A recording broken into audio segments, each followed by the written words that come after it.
जंगल में ठंड के साथ बारिश भी शुरू हो गई थी। गुलाबो चिड़िया का घर टूटा हुआ था।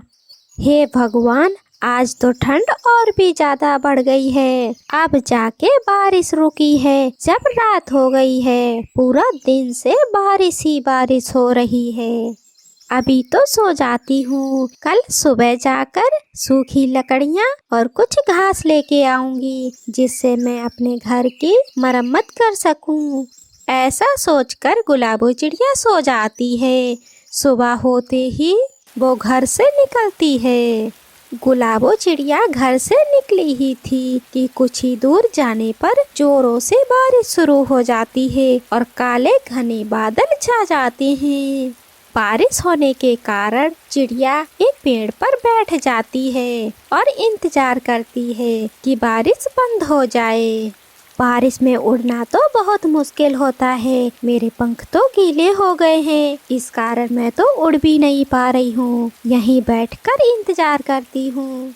अब तो घास भी गीली हो गई होगी। अब मैं क्या लेकर जाऊंगी घर? लकड़ियाँ भी नहीं मिलेंगी ऐसी बारिश में। एक काम करती हूँ, बारिश बंद हो तब यहाँ से उड़ूंगी और फिर केले के पत्ते ही ले जाऊंगी अपने घर की मरम्मत के लिए।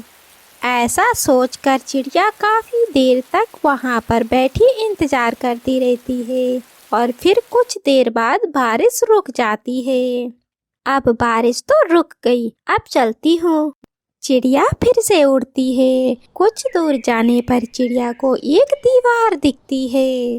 वो दीवार को देखकर चिड़िया उस दीवार के पास जाती है। उस दीवार पर कुछ लिखा हुआ था।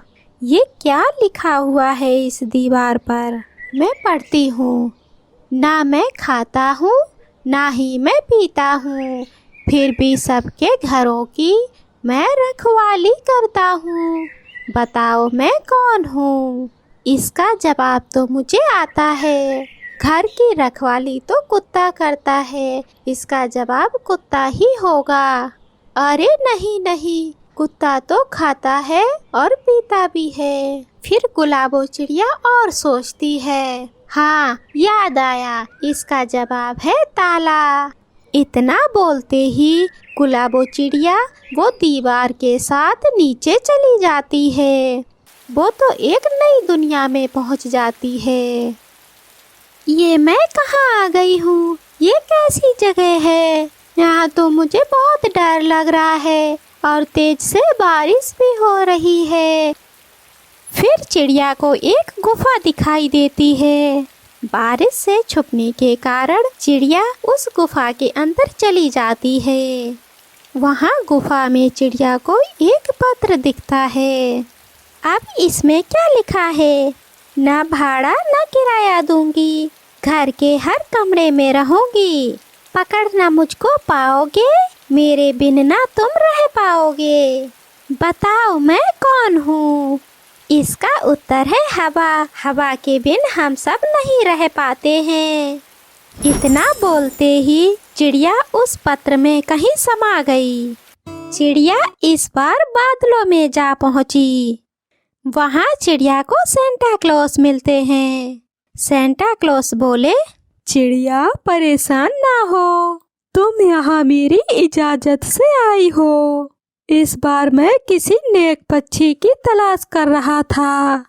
मुझे बहुत खुशी हुई आपसे मिलकर सेंटा क्लॉस। चिड़िया तुम बहुत नेक पक्षी हो, मैं जानता हूँ, इसलिए मैं तुम्हें ये एक जादुई क्रिसमस ट्री दे रहा हूँ। इस ट्री को ले जाओ। इस जादुई क्रिसमस ट्री की मदद से सभी की तुम जंगल में मदद करना। मैं जानता हूँ तुम ये मेरी इच्छा जरूर पूरी करोगी। सेंटा क्लॉस आपका धन्यवाद, लेकिन मैं अब अपने जंगल वापस कैसे जाऊं? अरे चिड़िया, अब तो तुम्हारे पास जादुई ट्री है। इससे जो भी बोलोगी वो काम झट से हो जाएगा। इससे तुम बोलो, ये तुम्हें तुम्हारे घर पहुंचा देगा। ओके चिड़िया, अब तुम जाओ। हा हा हा।